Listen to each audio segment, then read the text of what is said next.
दोस्तों, हमारा चैनल रहस्य की दुनिया में आप सभी का स्वागत है। दोस्तों, अगर आप अपनी लाइफ में बहुत ज़्यादा परेशान हैं, तब श्री कृष्ण की यह बातें आपका हर दुख दर्द दूर कर देंगी। पवित्र गीता की सबसे महत्वपूर्ण बातें जो आपके हर दुख दर्द को दूर कर देंगी। आइए हम आपको बताते हैं वो बातें कौन सी हैं। हमारे बड़े बुजुर्ग का हमेशा कहा करते हैं कि जब धर्म की हानि होती है और अधर्म बढ़ता है, तब श्री कृष्ण हर युग में अपना एक नया रूप धारण करते हैं ताकि वह अधर्म को नष्ट कर और धर्म की रक्षा कर सके। यह मानना है कि हमारे भगवत गीता में जीवन की हर बात कही गई है। इस ग्रंथ में श्री कृष्ण सभी अर्जुन को उपदेश देते हैं कि वह महाभारत का युद्ध कैसे लड़ सके जिससे उनकी जीत हो।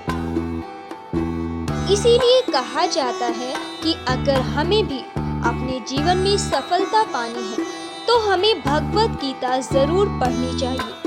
भगवत गीता में कुछ ऐसी बातें लिखी हुई हैं जो हमें सफलता की ओर ले जाती हैं।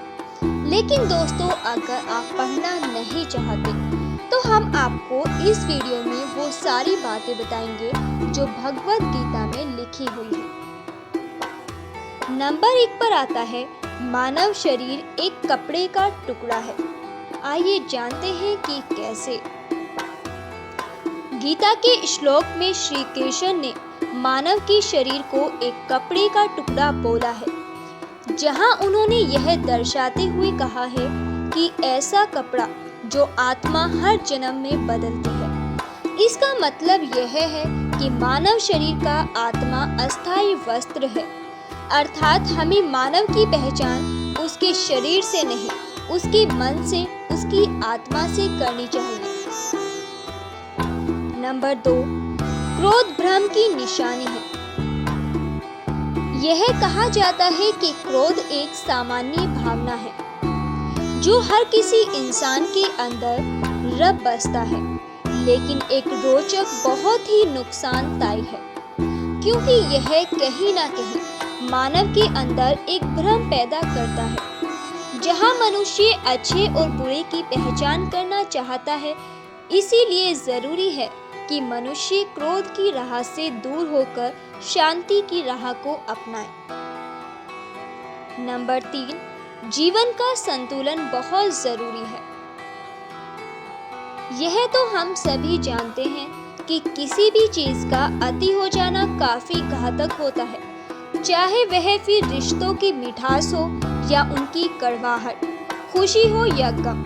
हर तरीके से हमें अपने जीवन का संतुलन बनाकर रखना चाहिए। नंबर 4, स्वार्थी होने से बचें। दोस्तों, अगर जीवन में सफलता का पड़ाव चुनना है तो हमें स्वार्थी होने से बचना होगा, क्योंकि स्वार्थी एक ऐसा स्वभाव है कि जो हमें अन्य लोगों से दूर कर देता है। सही मायने में बोला जाए तो यह उस आईने में पड़े धूल की तरह है जो हमें अपना चेहरा देखने से रोकता है।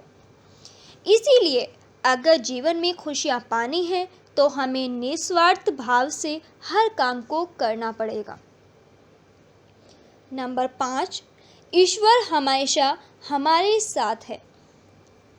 यह माना जाता है कि जिसका कोई नहीं होता उसका भगवान होता है, अर्थात भगवान हर मनुष्य के साथ होता है, उसके अच्छे कर्मों के साथ भी और बुरे कर्मों के साथ भी। बस फर्क इतना होता है कि जब भी मनुष्य सत्य की राह को अपनाता है, तब उसके जीवन में एक ऐसा बदलाव आता है जहां वह न भविष्य की चिंता करता है और न ही अतीत की। नंबर 6, कर्तव्यों से मुंह मोड़ें। दोस्तों, यह बहुत ही अहम बात कही गई है गीता में कि कभी भी हमें अपने कर्मों को करने से पीछे नहीं हटना चाहिए। यह बात हमें हमेशा सिखाई गई है कि हमें अपना कर्म करते रहना चाहिए और फल की चिंता नहीं करनी चाहिए, क्योंकि हमें अपने कर्म के अनुसार ही फल मिलता है। नंबर 7, इच्छाओं पर नियंत्रण रखें। दोस्तों, यह माना जाता है कि मनुष्य की सबसे बड़ी समस्या उसकी इच्छाओं से शुरू होती है। जिससे उसकी इच्छाएं बढ़ने लगती हैं, वैसे वैसे मनुष्य के जीवन में कठिनता आने लगती है। इसीलिए ज़रूरी है कि हम अपनी इच्छाओं के ऊपर काबू रखें। हमें अपनी इच्छाओं को अपने अंदर ही रखनी चाहिए। नंबर 8, शक न करना। दोस्तों, संदेह हर मजबूत से मजबूत रिश्ते को नष्ट कर देता है, जिससे यह मनुष्य का दुख का कारण बन जाती है। इसलिए जीवन में अगर रिश्ते को बचाना हो या फिर जीवन में एक सफल रिश्ता बनाना हो, तो अपने अंदर सबकी भावना ना रखें। शक बहुत बुरी चीज़ होती है, शक कभी भी नहीं करना चाहिए। नंबर 9, दोस्तों, हमारे जीवन का सबसे अहम सत्य यह है कि जो इंसान इस धरती पर आता है वह कभी ना कभी धरती की मिट्टी में समा जाता है। इसीलिए हमें कभी भी मृत्यु से नहीं डरना चाहिए, क्योंकि मृत्यु के डर से हम अपनी वर्तमान की खुशियों में शामिल नहीं हो पाते हैं। इसलिए ज़रूरत है कि उस सच्चाई को अपनाना और अपनी खुशियों का आनंद उठाना। यही थी भगवत गीता की कुछ अनकही बातें जो सामान्य इंसान को सफलता की राह पर पहुंचाने में मदद करती हैं और उनकी हर मुश्किल को सामना करने का तर्क देती हैं। दोस्तों, इसीलिए जीवन में किसी भी प्रकार की कठिनाइयाँ हों या फिर राह में कितने भी बाधक हों, हमें अपने जीवन की राह को सही मायने में चुनकर उसे सफल बनाने की कोशिश करनी चाहिए। धन्यवाद। दोस्तों, अगर आपको हमारी ये वीडियो अच्छी लगी हो तो प्लीज़ इसे लाइक करें, शेयर करें और हमारे चैनल को सब्सक्राइब करें। धन्यवाद।